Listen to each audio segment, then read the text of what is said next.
Hey, what's happening, Mr. Aaron? Morning, happy Friday.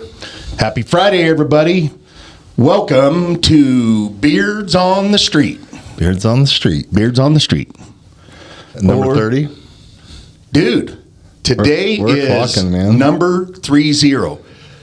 We've done more than that. Let's be technical here. We've done more than that, but this is, since we got serious about it, this is our 30th episode.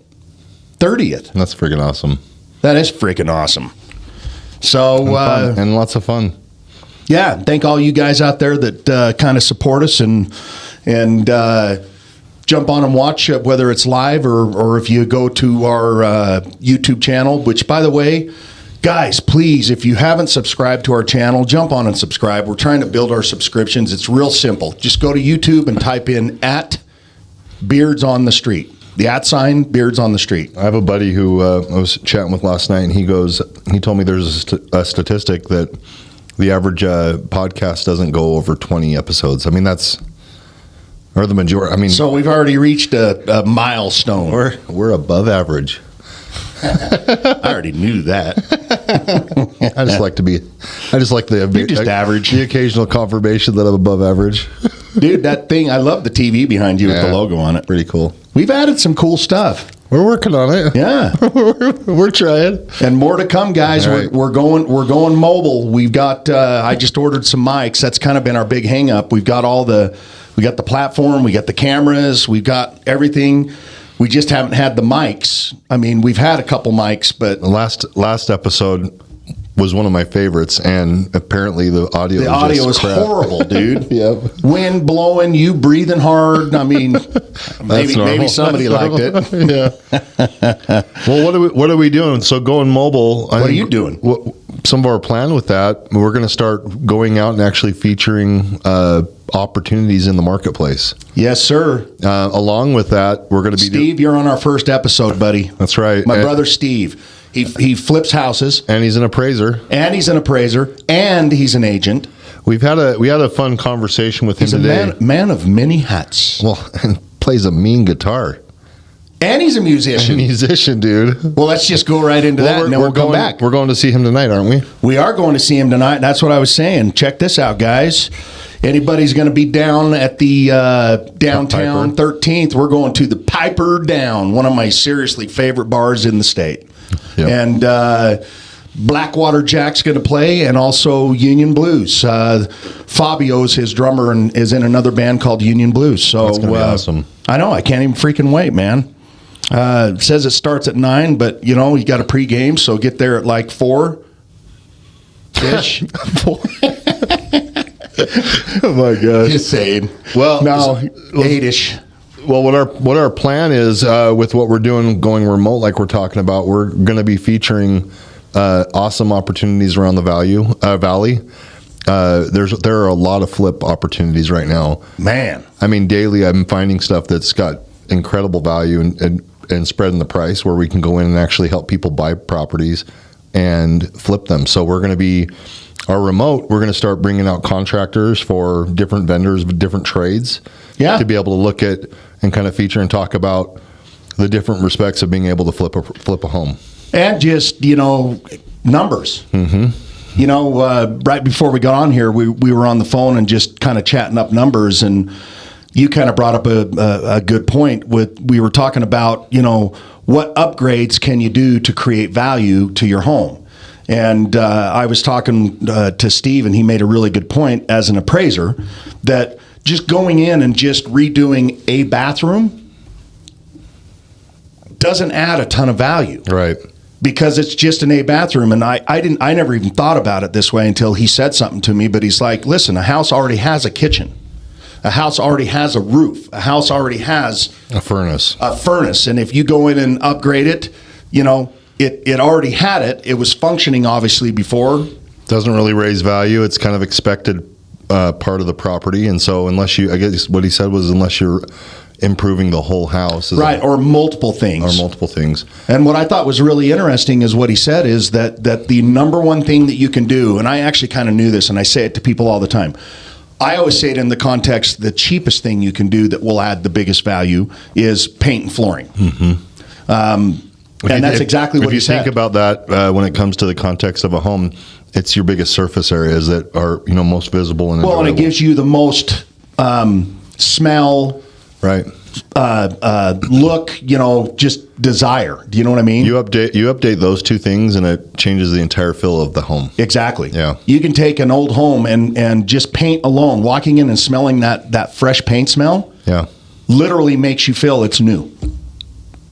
What we're kind of looking at, guys, is the market is it's a little bit slower. Though we all know that rates are up there, and a lot of people are not choosing to sell and move right now just because it's it's a difficult transition with those rates. Cost of homes, you name it. So a lot of people are kind of digging in and saying, let's just improve the place we've got and make that the best we can. So we'd love to talk to you about what improvements you can make in your home that are going to add value. That are going to, obviously there's some enjoyability stuff. Those are part of the factors, but there is that dollars in, dollars out, ratio that we need to look at that makes sense investment. Second thing he said that adds the most value, kitchen remodel. Believe it.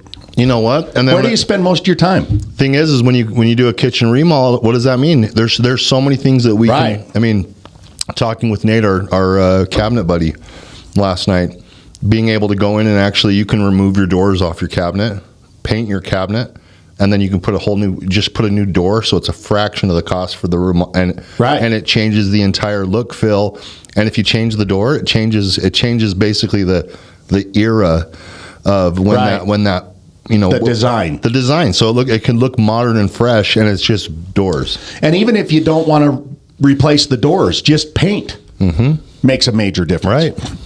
So if anybody's looking at any of that kind of stuff in your home, why don't you have us come out and we'll give you some input. We'd love to share, invest in our relationship, invest in your home, Yeah, exactly. So just don't want to go too deep into it, but was just kind of throwing out about, creating value and also, I'm excited to go start doing these remotes and getting some really cool footage of. I actually have one last plug about it. Oh hell! Well, no, just it's a thought. Is you talked about that friend that brought out, one of those remodel companies that are you see you Google remodel a bathroom and you get some of the top picks are these companies that are these one-stop shops that come in. They'll come in one day. Yeah, and they replace a full insert. They put in a whole new tub, and then they and it's. I mean, face it, it's honestly not the best looking job, but it's we talked about the cost, and we have the ability to kind of point to some of the different vendors and contractors to be able to do an appropriate remodel at an effective price. Right. So you talked about how much it is. Yeah, it was literally double what it should be. Agreed. Double what it should be. And so just guys reach out to us. We have some of those resources we'd love to point you towards and help you guys at least make those renovations cost effective. Yeah, exactly. And I mean, like an instance like that is do you go with one of the companies and just do an insert, or do you never? Exactly. Or do you bring in a contractor or bring in a tile guy and do an insert tub, but then do tile above it? Right. Do you know what I mean? Yeah. Mm-hmm. Because it looks 10 times better. It really does. It's doesn't feel cheap. It doesn't look cheap. And a fraction of the cost. Right. So, all right. So, anyways, enough about that. I am really excited to go to the Piper tonight and listen to some live music. It's going to be good. Mm-hmm. Going to be way good. So if you're out there and out and about, come down to the Piper tonight. We'll have a bevy together and listen to some badass blues. Come hang out. Like it. All right, dude, let's get right into it. I'm kind of in a rush this morning because I've got a closing. I got to boogie up to Layton for. Heck yeah. So let's go right into our segment where people have sent in questions. Awesome. First question, I'm just coming right out of the gate. Man, here we go. His smile just says it all. Great. Question is, how can I get as sexy as both of you? Oh my hell, Big John! Can you grow a beard? Oh, John, Big John, John, you're sexier than both of us put together. Dude. What are we talking about here? Come on, Come on, man. But I know it's hard. It's hard. It's hard to match yourself up to a sexy biatches. Right. That's funny, That's all I got to say about John, man, whatever. Here's a good one. Who's your role model and why? Wow. Yeah, I got a few. Do you? Obviously. Okay, you get going and I'll think about it. Okay. Just kind of flowing on the same what we talked about earlier. Mm-hmm. You know, I've got some really, really, really good friends. Yeah, you do. And you know, you read these self-help books and all that kind of stuff, and they talk about, you know, you are who you hang out with, and you know, wallow with pigs or soar with eagles type thing. Right. You know, the whole thing. But, you know, my brother Steve, I've always looked up to him. He's such a stud, and just, I mean, the dude's an amazing musician. He freaking flips houses. He's an appraiser. He's real estate agent. He just, you know, I mean, the guy is just, and we have so much of the same tastes and likes. I've shared with you how impressed I am with him as well. Yeah. You know. So, brother Steve, you're one of my role models for sure, man. Freaking love you to death, and I do consider him my brother. Absolutely. Even though we're brothers from another mother. That's awesome. And then, of course, you know, I mean, I could go on and on and on, you know. Mm-hmm. My brother Schultz, you know, Todd. I mean, yeah, I got really, really good people in my life. Good people. So, Dean, I'd have to say you are for sure. You've been a great addition to my life. Oh. And I'm super appreciative. So I will say that. I would say somebody that I naturally look up to has been George, our broker. You bet. You know, next to my dad, he's somebody that I look to, you know, as a role model and as a person I aspire to be like. Yeah. Trying to think of anybody else. My brothers. My brothers are good men. Yeah. Great fathers. You bet. Yeah. I mean, dude, you're a great father. Get emotional. Yeah, it's all right. You know what? You're an amazing father, and you know, you love your kids. You do everything for your kids, and you know, I mean, sometimes we go through life and you get these little bumps and bruises, and you just, you know, what makes you who you are, and what makes you be that person is how you react and how you are in those moments. Huh? In those moments, and how you pull your pants up and freaking power on. Right. And that's a big deal. I mean. Yeah. It's a big deal. Everybody, I don't care who they are, have trials and tribulations of some sort, and whether it's financial, whether it's health wise, whether it's, you know, personal wise, mental wise. I mean, right. You know, you never know what's going on with that person that's sitting across from you, and I've kind of learned that. We actually talked about it the other day. You know, I've learned that you've got to kind of put yourself in and take a step back and go, you don't know what's going on with them. Right. You don't know what kind of day they're having, and you just happen to be the one in front of them at the shitty point of what's going on. Mm-hmm. So take it into account and let stuff slide and off your back. And you know, on the flip side of that is you also put people on a pedestal, and you look at people in their winning season. You don't really realize what's going on under the water. What's really going on in their lives. People put a really good front. Lots of people forward, right?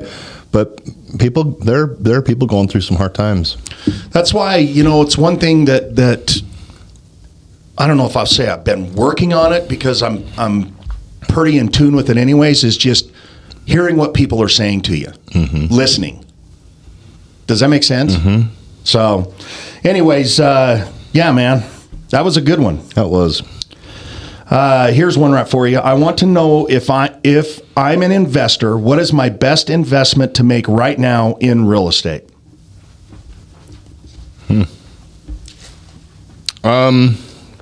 If you have any, I'll tell you. Yeah, okay. Find somebody that's willing to do a for sell by or a sell by owner, or seller finance. Seller finance. And because obviously, if you're an investor, you've got plenty of money to put down. Instead of tying up all your money, you try to find those deals where somebody's willing to carry it at a reasonable rate.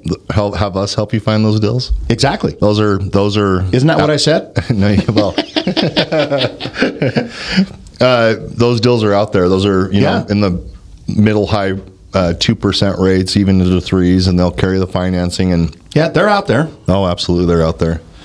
Okay, what were you going to say? I keep talking about this, but there are flip opportunities around. So if you have any liquidity at all. And even more important, there's a lot of lender programs right now that are pro for the flip programs. Right. But even on a side note, we have all the access to acquisition money. Right. So if it's people have money that they can put the investment in to remodel the house, it doesn't have to be. We saw one. What did we see? 2 days ago, we saw one. We guesstimated probably around nothing special 50 on or the 60 on grand the, on the investment. remodel. I mean, it was nice, but it wasn't anything over the top. And they stand to make 150, 200 grand probably. Bam. Yeah. Yeah, they did a really good job. And they bought it, what did you say, in March? They bought it in March, put it back less than 5 months later, and it's gonna be a home run. Yeah. So the deals are out there. We have the financing available to be able to facilitate it. And we know where to find them. And we have all the contractor network to help you work through the process of remodeling it. So yeah, I think that's the opportunity right now. I do too. I think people should tap into it. Absolutely. Tap into us. We got some cool stuff. And if you don't have the full liquidity, talk to us. We'll partner with you on some things. Yeah, we sure will. What's your take on the current market? The current market, man, it's an interesting market, isn't it? My current take is it's ever changing. I mean, last week we saw rates down at 7. This week we're back up at the 8 or thereabouts. And I know there's a lot of volatility, but I think heading back into the end of the year and into the new year, we're going to potentially see a little bit of an additional rate hike. But we're going to see it come down pretty aggressively early into the next year, which our belief is we're going to see another run in pricing, meaning a huge escalation in price once the market opens back up when rates come back down, because there's a lot of people that want to buy. Yes, there are a lot of people that want to buy. George made the comment the other day that there's right now 50,000 new people moving into Utah yearly. Yeah, amazing. Insane. Yeah, that's its own stabilizing factor, keeping prices up. It's really, rates are high, prices are high. It's this weird time. Yeah. Here's a good one. I think it's kind of directed to me. Besides riding motorcycles and music, what other passions do you have, and why? Well, I love riding. I love music. Everybody knows that. Mm-hmm. Dude, I love my job. I love what I do for a living. Yeah. I mean, like, I wake up every morning and I love coming to the office. I love showing houses. I love meeting new people. They missed boats. Well, it asked what? Oh. But I love boating. Yeah. Yeah, I'm a sad boy. I had to put the boat away for the winter. Mm-hmm. But it's put away and dined up. And it never pulled all my vinyl off, so I'm going to get all the vinyl all redone this winter. Dude, every time you load that thing up and we pull it down the road, I'm just blown away. How big it is? It's scary. It doesn't seem that big on the water. It's scary, and your truck is amazing. Yeah, that truck's good. It's named Tugger, and there's Tugger. a reason. That's why I named it Tugger, because that's exactly what it does. It is, man. Exactly. So, yeah, you know what? I love real estate. I love doing what I do. And servicing people, helping people. Yeah, helping people and meeting new people. I mean, we all know I love people, so. For sure. I love my wife. Pretty passionate about that. Yeah, you do. She's easy to love. She is easy to love. She's good to me, man. She's really good to me. Good woman. All right. Here we go. I'm interested in buying a duplex or triplex that I can rent out while I live in one of the spaces. I understand location is key. Which areas in the valley would be good to look into to buy such a place? Anywhere. You know what, though? Yeah, really anywhere. Fun fact, it doesn't have to be a duplex or a triplex any longer. You can actually... We talked about this. Yes, you can actually buy a home now, any home, that has a separate entrance and a kitchen. And you can count the income in the basement as part of your rent, as your qualifying income. So they're now on a loan program. They're now treating homes with apartments in them as duplexes. So it just opened up all the opportunity, duplexes and triplexes, because of the the qualification that they have multiple doors and multiple meters and they're qualified as a multi-unit, those are inherently more expensive. So isn't there a loan program out there right now where it's very little down?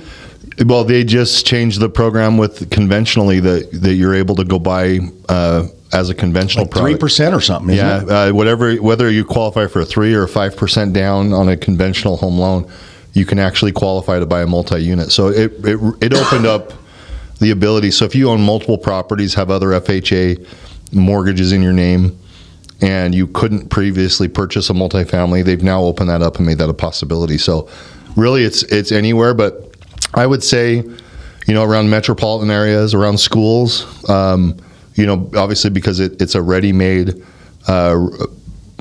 space where you'll have renters that want to be there. But again, we're able to look at houses and qualify with the same qualifying income off that second unit in any home now, if it has a separate entrance. Yeah. So, I know that's pretty vague, me saying anywhere, but the fact of the matter is owning real estate anywhere is good. Yep. Am I wrong? That's right.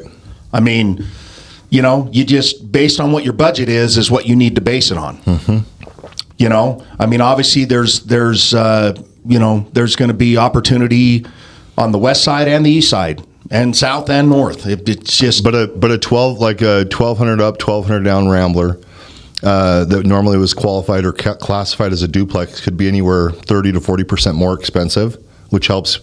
It causes issues with cash flow. Exactly. Where now that same home that has a basement apartment with an access is now qualified, or it looks like a duplex if it has a lease in the basement. Yep. And it's 30 or 40% cheaper, which means cash flow, which means it helps pencil out and you can actually use it as a portfolio property. Wow.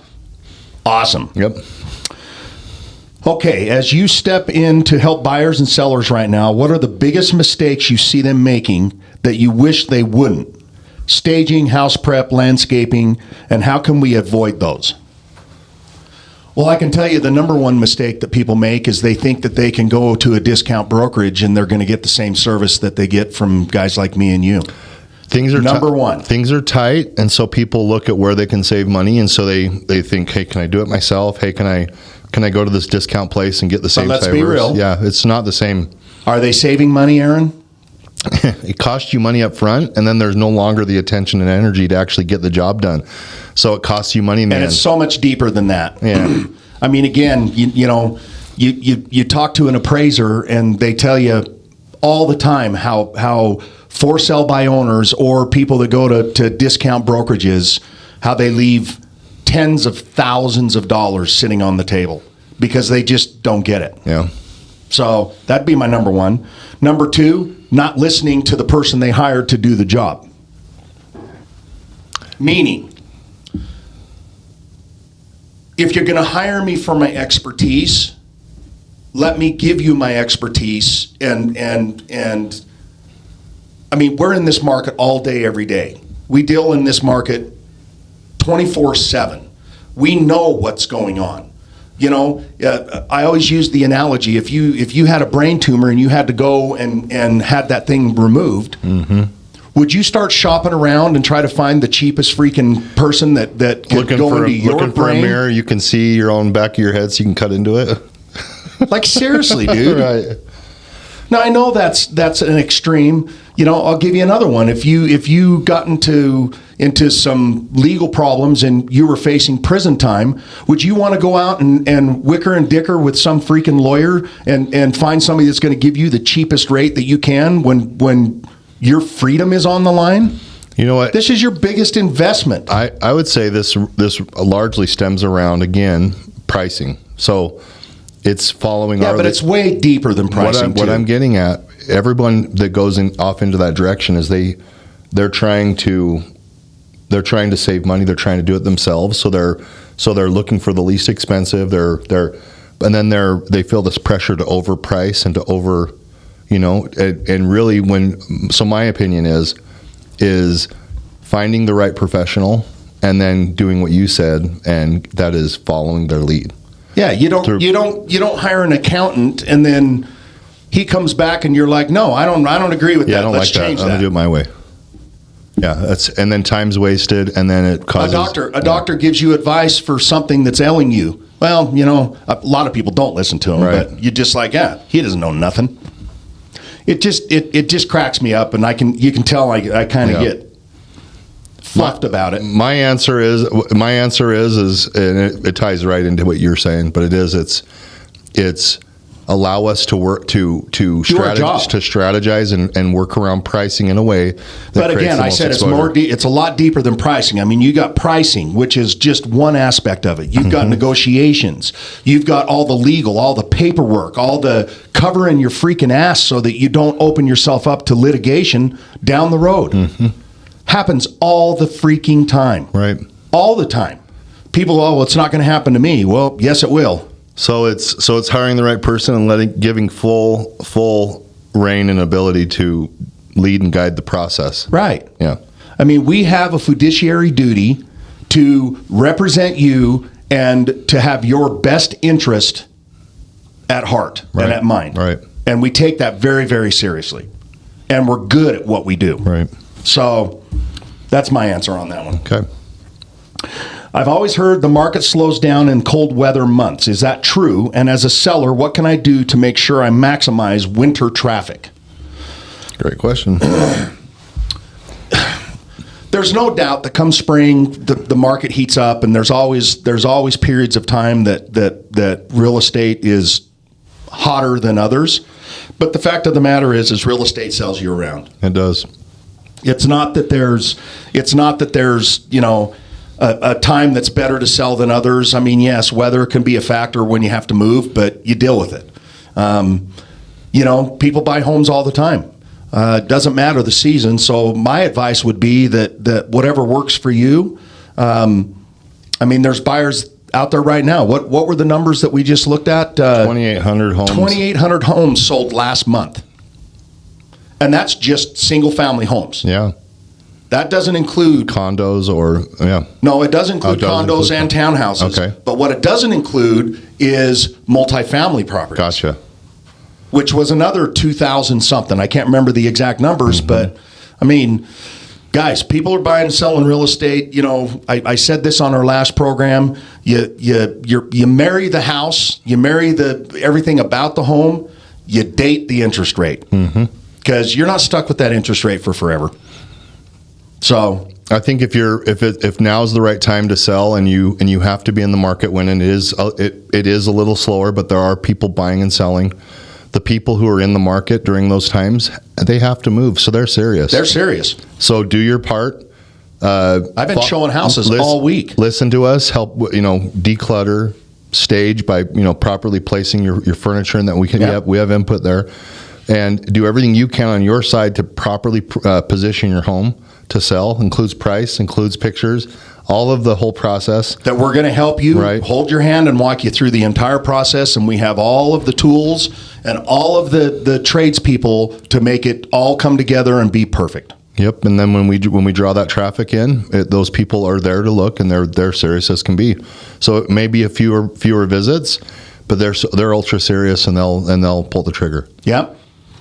All right, brother. That's about it. That's all I got. I got a roll. I got a closing. Thank you, guys. Thanks, everybody that sent in these questions. And if we didn't get to yours, sorry, but we'll hit them again next week. Come out to Piper tonight. By the way, come out to the Piper tonight. And just a real quick plug, because I didn't do it earlier, we have our November mixer coming up on November 9th, and we're doing it at Midway. That's where we started this whole thing. Full circle.